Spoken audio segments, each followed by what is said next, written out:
Good morning all students. Apex college online classes में आप सभी का स्वागत है। तो अपन BSc part third year chemistry और BSc BEd fourth year chemistry की पढ़ रहे हैं, इनऑर्गेनिक केमिस्ट्री। और इनऑर्गेनिक केमिस्ट्री में अपना टॉपिक चल रहा था इसमें सिलिकॉन एंड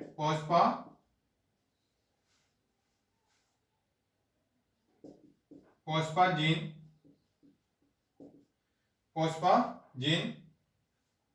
ये टॉपिक चल रहा था, सिलिकॉन एंड फोस्फाजीन।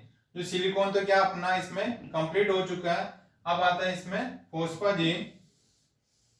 सिलिकॉन क्या कंप्लीट है, अब आएगा इसमें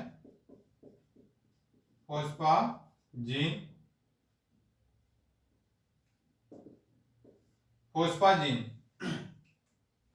तो फोस्फाजीन क्या होता है, यानी क्या हो जाएंगे, इसमें फास्फोरस के अणु होते हैं और नाइट्रोजन के साथ में फोस्फाजीन, जैसे इसमें होंगे फास्फोरस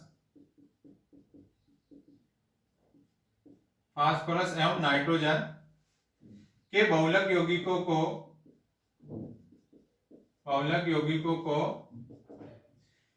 को क्या बोलते हैं, फोस्फाजीन। यानी इसमें क्या होता है, फास्फोरस एवं नाइट्रोजन के जो पॉलीमर होते हैं उनको, पॉलीमर कंपाउंड को बोलते हैं फोस्फाजीन। ये क्या होता है फोस्फाजीन होते ये चक्रीय, फोस्फाजीन चक्रीय अथवा खुली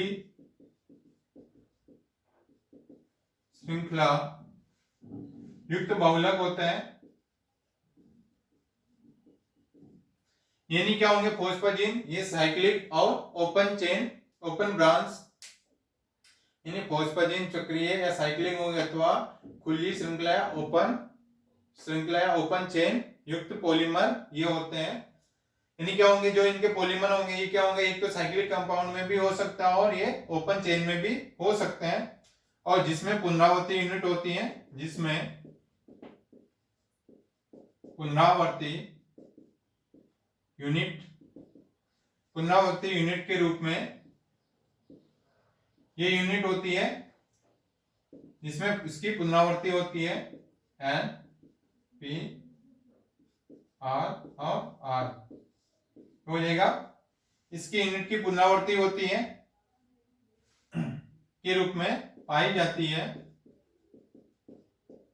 जिसमें पुनरावृत्ति यूनिट के रूप में ये यूनिट इसमें पाई जाती है। और इस यूनिट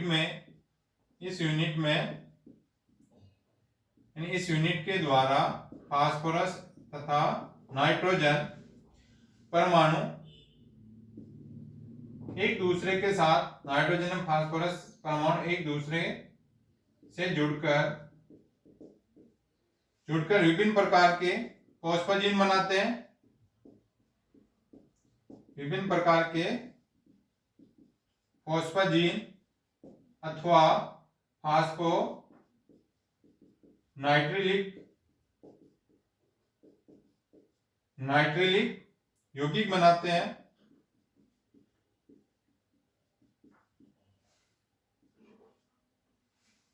यानी क्या होता है, इस प्रकार की जो यूनिट होती है, इस यूनिट में क्या होते हैं, इस यूनिट के द्वारा फास्फोरस तथा नाइट्रोजन एक दूसरे से जुड़कर विभिन्न प्रकार के फास्फोजीन या फास्फोनाइट्रिलिक कंपाउंड बनाते हैं, फास्फोनाइट्रिलिक यौगिक बनाते हैं।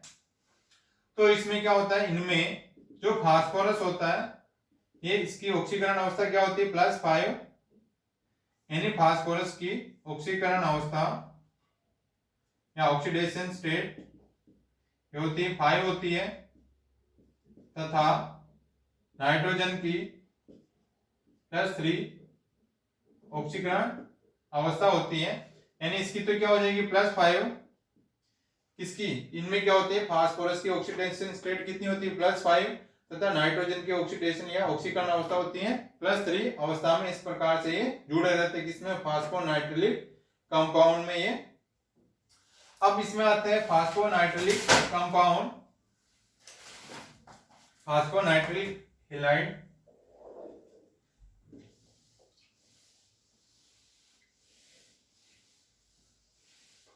यानी जिसमें फास्फोरस और नाइट्रोजन दोनों प्रेजेंट होते हैं उस कंपाउंड या उस पॉलीमर को अपन बोलते हैं फॉस्फाजीन। अब होते हैं जैसे इसमें फास्फोनाइट्रिलिक हैलाइड, फास्फोनाइट्रिलिक, ये कैसे बनाता है फास्फोनाइट्रिलिक, इनके अपन पढ़ते हैं प्रिपरेशन मेथड।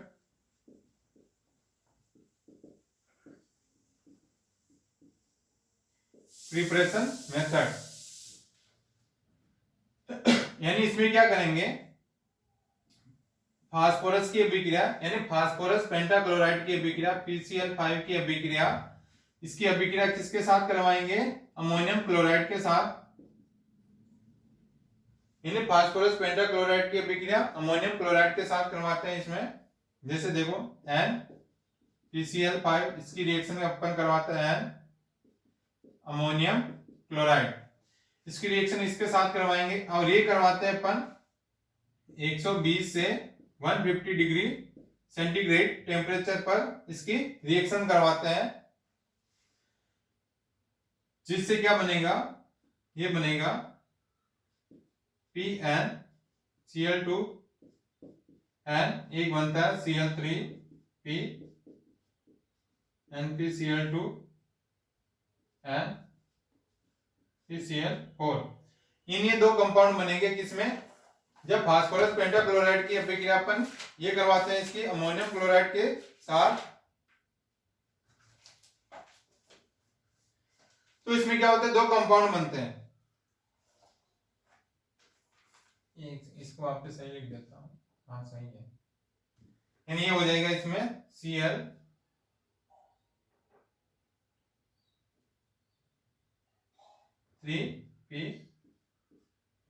और इसमें जो दो कंपाउंड बनते हैं, ये दोनों कंपाउंड क्या होते हैं, ये तो क्या होता है चक्रीय यौगिक होता है इसमें, एक तो बनेगा चक्रीय यौगिक, ये क्या होगा चक्रीय यौगिक या साइक्लोफॉस्फाजीन होता है, इसको बोलेंगे साइक्लोफॉस्फाजीन।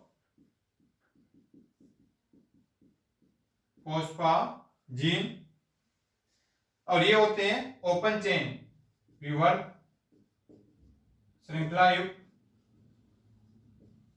विवर्त श्रृंखला युक्त होता है, इसको बोलते हैं पॉलीफॉस्फाजीन, पॉलीफॉस्फाजीन।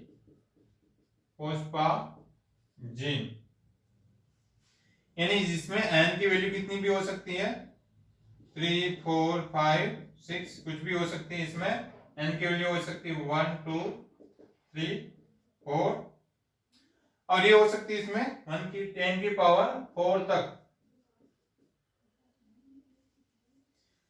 यानी क्या हो जाएंगे, जब फास्फोरस पेंटाक्लोराइड की अभिक्रिया अपन अमोनियम क्लोराइड के साथ करवाते हैं, ये कब करवाते हैं, जब 120 डिग्री सेंटीग्रेड पर या 150 डिग्री सेंटीग्रेड के बीच में करवाते हैं। इसमें क्या होता है, दो कंपाउंड बनते हैं, दो फॉस्फाजीन बनेंगे, एक तो चक्रीय कंपाउंड बनता है, एक क्या हो गया ओपन श्रृंखला या ओपन ब्रांच कंपाउंड बनता है इसमें, जिसमें ये बनेगा साइक्लोफॉस्फाजीन। यानी इसमें क्या N की वैल्यू, यहाँ में N की वैल्यू कितनी भी हो सकती है, 3, 4, 5, 6 इस प्रकार से। और इसमें ओपन में क्या हो जाएगा पॉलीफॉस्फाजीन, तो इसमें N की वैल्यू हो सकती है 1, 2, 3, 4 से लेके 10 की पावर 4 तक, 10 की पावर 4 तक ये हो सकती है। इस प्रकार इसमें दो कंपाउंड बनते हैं, साइक्लो और ओपन। और जो फॉस्फाजीन होते हैं ये क्या होते हैं, एक तो साइक्लिन होंगे या फिर ओपन में, तो इसमें दोनों प्रोडक्ट इसमें बनते हैं। अब आता है इसके नेक्स्ट, ये तो हो गए इनके प्रिपरेशन मेथड फॉस्फाजीन के।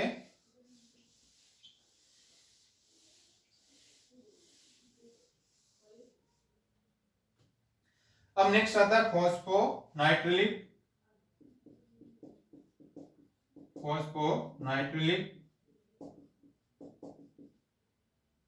हैलाइड।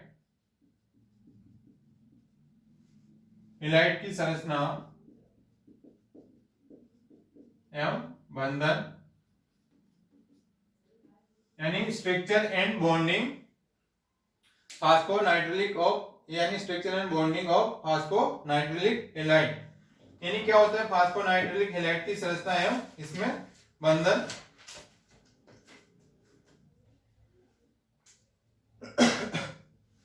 तो क्या होता है इनमें इन्हीं चक्रीय बहुलकों में इन्हीं साइक्लिक पॉलीमर में चक्रीय बहुलकों में अधिकतर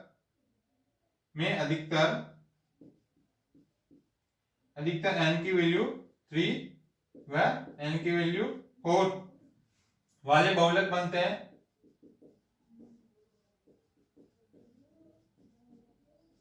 यानी इनकी क्या है, फास्फोजीन की स्ट्रक्चर एंड बॉन्डिंग, जिसमें चक्रीय बहुलकों की बहुलक क्या होंगे, अधिकतर n की वैल्यू या तो 3 या n की वैल्यू 4 हो सकती है, जिनकी वलयों में क्रमशः 6 व 8 सदस्य होते हैं।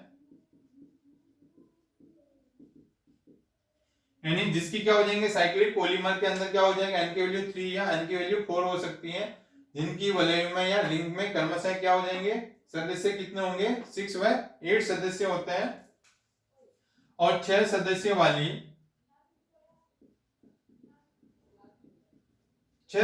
वाली वलय समतल या प्लेनर होती है। जो 6 सदस्य वाली रिंग होती है वो क्या होती है, प्लेनर होती है, जबकि 8 सदस्य वाली वलय साइक्लोहेक्सेन के समान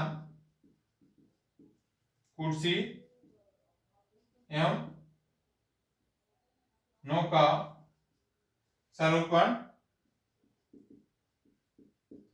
सरूपण के समान पाई जाती है। यानी क्या होती है, जिसमें 6 सदस्य वाली रिंग होती वो क्या होगी, उसकी संरचना कैसे होगी, प्लेनर होती है, उसकी संरचना होगी प्लेनर।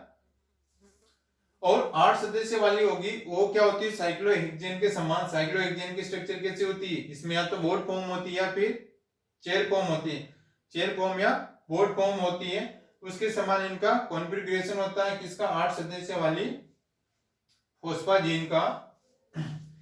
अब देखते हैं जैसे इसकी, जिसमें n की वैल्यू 3 है,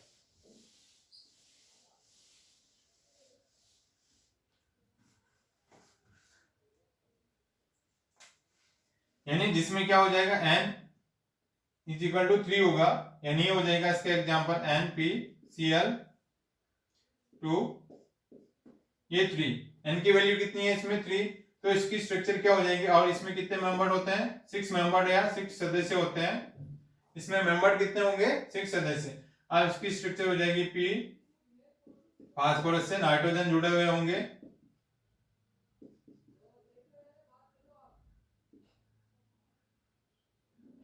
P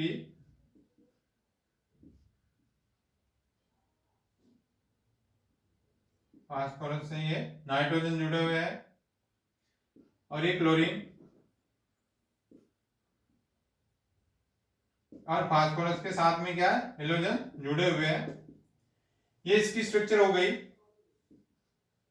NPCl2 का और ट्राइस। इसमें 6 मेंबर हो गए, 1 2 3 4 5 और 6 मेंबर हो गए, और इस फास्फोरस के साथ में क्लोरीन जुड़ा हुआ है। ये इसकी क्या हो गई, बेंजीन नुमा स्ट्रक्चर हो गई। इसकी स्ट्रक्चर होती है बेंजीन नुमा संरचना होती है, बेंजीन नुमा इसकी स्ट्रक्चर होती है NPCl2। और ये क्या होती है, प्लेनर होती है, और ये क्या होती है, समतल होती है। 6 सदस्य वाली क्या होती है, समतल होती है। और ये एरोमेटिक के समान, इसमें भी क्या होंगे, 6 पाई बॉन्ड होते हैं। अब आते हैं जिसकी n की वैल्यू क्या होगी, 4 होगी।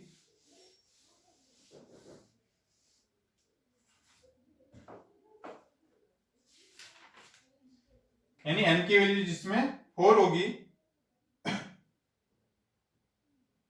और इसका एग्जांपल है NPCl2 का, ये हो जाएगी n की वैल्यू, और इसमें सदस्य कितना होंगे, 8 सदस्य होते हैं। और ये क्या होंगे, दो रूप में पाई जाएगी, एक तो बोर्ड फॉर्म में, एक होगी चेयर फॉर्म में और बोर्ड फॉर्म में। जैसे चेयर फॉर्म में इस प्रकार से हो जाएगी,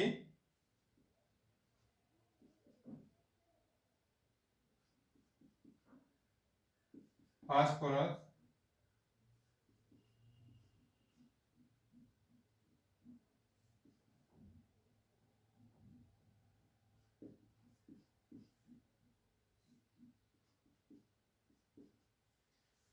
और ये फास्फोरस,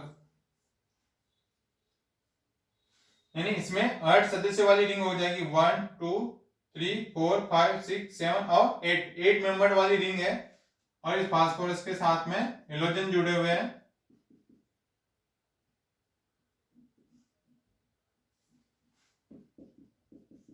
ये क्या हो गई इसकी कुर्सी सरूपण।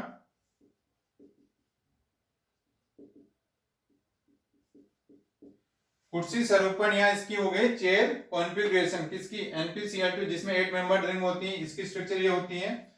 और चेयर फॉर्म की इस प्रकार से हो जाएगी, ये हो जाएगी चेयर फॉर्म।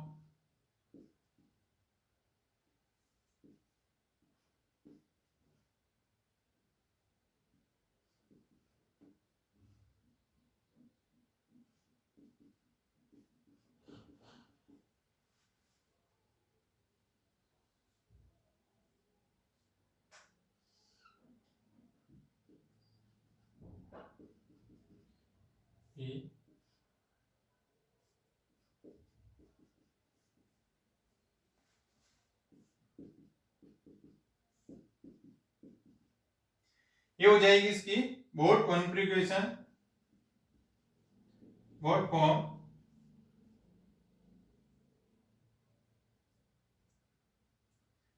यानी ये इसकी बोर्ड फॉर्म या बोर्ड सरूपण या बोर्ड कॉन्फ़िगरेशन इस प्रकार से ये होगी। और ये 8 मेंबर रिंग 1 2 3 4 5 6 7 और ये 8।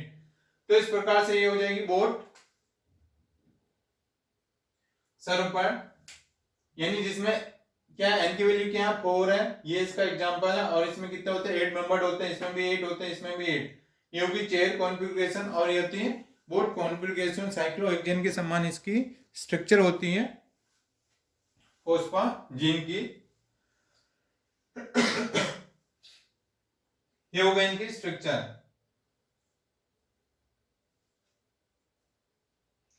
ये बोर्ड चेयर फॉर्म हो जाएगा और ये इसकी बोर्ड फॉर्म हो जाएगी। ये इस प्रकार से हो गए इसमें संरचना एवं बंधन। और क्या होता है, ये तो हो गई जैसे साइक्लिक रिंग। अब इसमें क्या होता है, ओपन रिंग के भी इसमें एग्जांपल है। जैसे ओपन रिंग वाले ये होते हैं, जैसे Cl P Cl,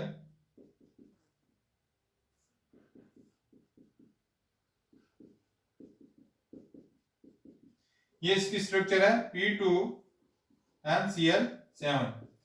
वो पहले जो थी वो क्या थी साइक्लिक रिंग। अब ये क्या है ओपन वाले का एग्जांपल, क्योंकि फोस्फोजीन 2 टाइप की होगी, एक तो चक्रीय होगी और एक होती है ओपन चेन में। ये इसके ओपन चेन का इसका एग्जांपल है। और इसका एग्जांपल और है जैसे P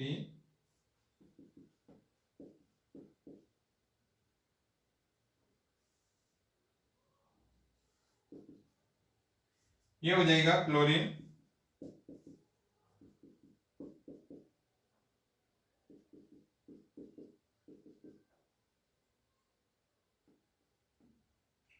और ये इसका एग्जांपल है P3N2Cl9।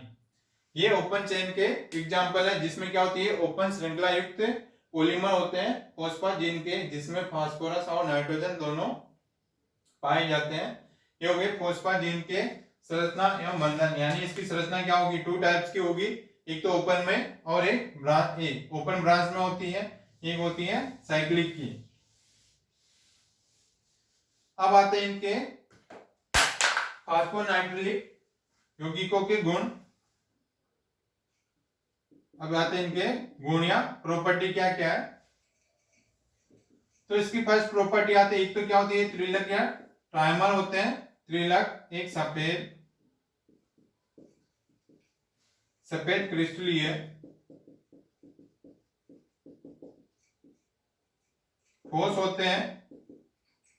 इन जिसमें क्या होगा त्रिलक, यानी उसकी 3 मेंबर रिंग वाली होगी, ट्राइमर होगा। वो क्या होती है एक सफेद क्रिस्टलीय सॉलिड फॉर्म में होती है। और इस श्रेणी के यौगिकों के गलनांक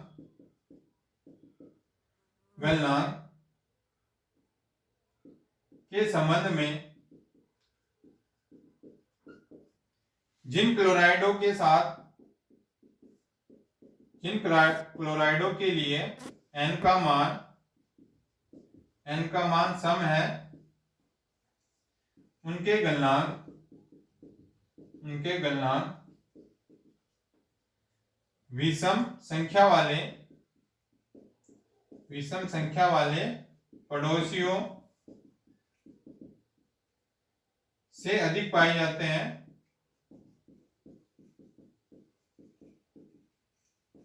यानी क्या होते हैं, इस श्रेणी के जो कंपाउंड होते हैं उनके जो यौगिकों के जो कंपाउंड है, यानी इस श्रेणी के कंपाउंड या इस श्रेणी के यौगिकों के जो गलनांक होते हैं वो क्या होते हैं, यानी जिन क्लोराइडों के लिए n का मान क्या होगा, सम होगा। यानी क्या होगा, इसमें सम होगा,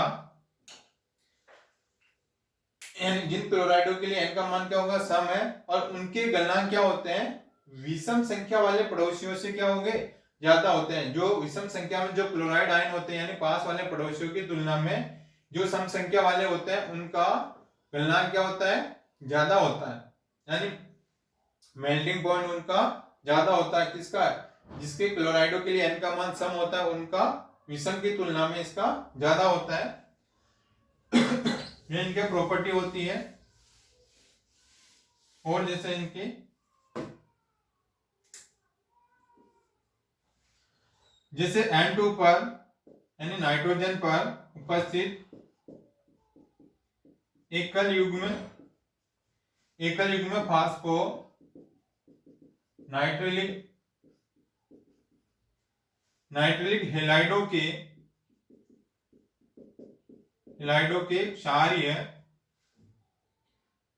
क्षारीय गुण होते हैं, क्षारीय गुणों के लिए उत्तरदायी होते हैं।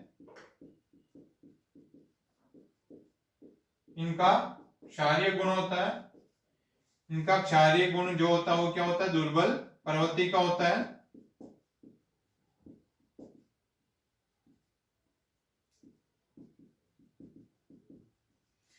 यानी नाइट्रोजन पर उपस्थित जो एक युग्म या एक पेयर होगा, लोन पेयर होगा, उसमें क्या होता है, एक पेयर होता है, वो फास्फोनाइट्रोलिक हेलाइडों के क्षारीय गुणों के लिए क्या होते हैं, उत्तरदायी होते हैं। और इनका जो बेसिटिक नेचर होता है इनका, और जो बेसिटिक नेचर है वो भी कैसा होता है, वीक नेचर होता है, इसमें दुर्बल प्रवृत्ति का होता है। ये तो हो गए इनके प्रॉपर्टी। अब आते हैं इनकी केमिकल प्रॉपर्टी, फिजिकल प्रॉपर्टी हो गई। अब आते हैं जैसे इनकी केमिकल प्रॉपर्टी।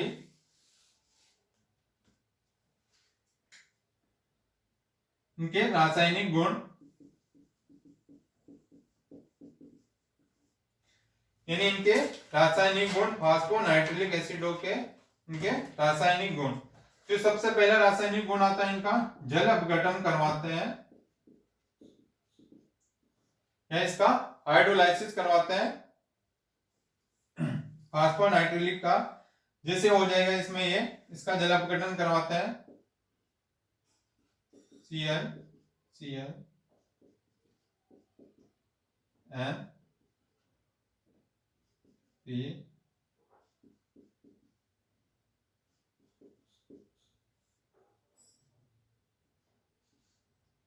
N। और ये एग्जांपल है, ये क्या होता है, त्रिलक या ट्राइमर होता है। और ये होगा NpCl2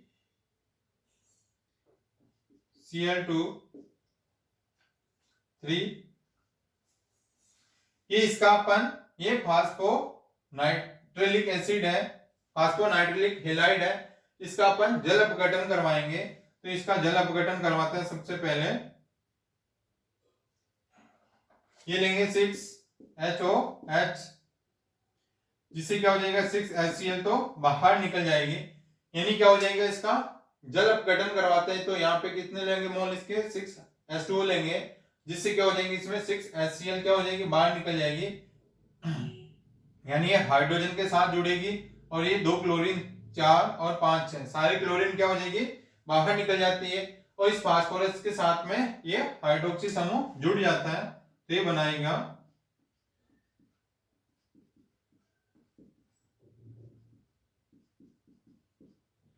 ये बना देगा hydroxy hydroxy hydroxy hydroxy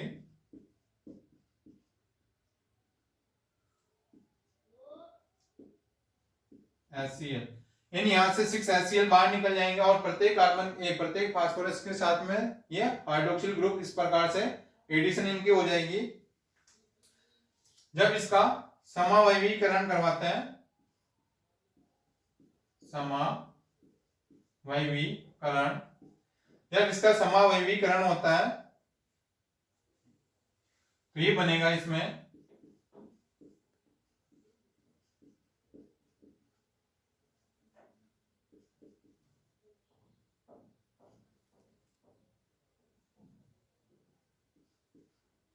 OH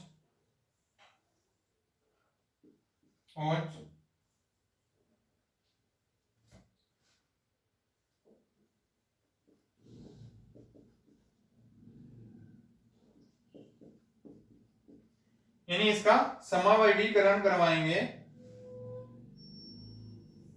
तो ये इसमें ये बन जाएगा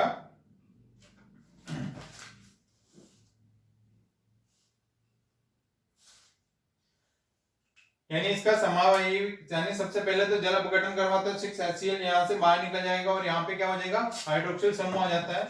जब इसका समावयवीकरण करवा देते हैं तो इसमें ये बन जाएगा फास्फो समूह वाला ये अदर कंपाउंड ये बन जाता है। इसमें ये हो जाएगा। इसका जल अपघटन करने पर क्या बन जाएगा, ये कंपाउंड इसमें बन जाता है। इसका अपन जब इस प्राइमर का इसका जल अपघटन करवाते हैं तो ये इसमें और इसका समावयवीकरण करवाने पर ये कंपाउंड इसमें बन जाता है और इसकी ये हो गई जल अपघटन। और जो बाकी की रिएक्शन है वो अपन नेक्स्ट क्लास में इसका डिस्कस करेंगे, फॉस्फोजीन का। ओके।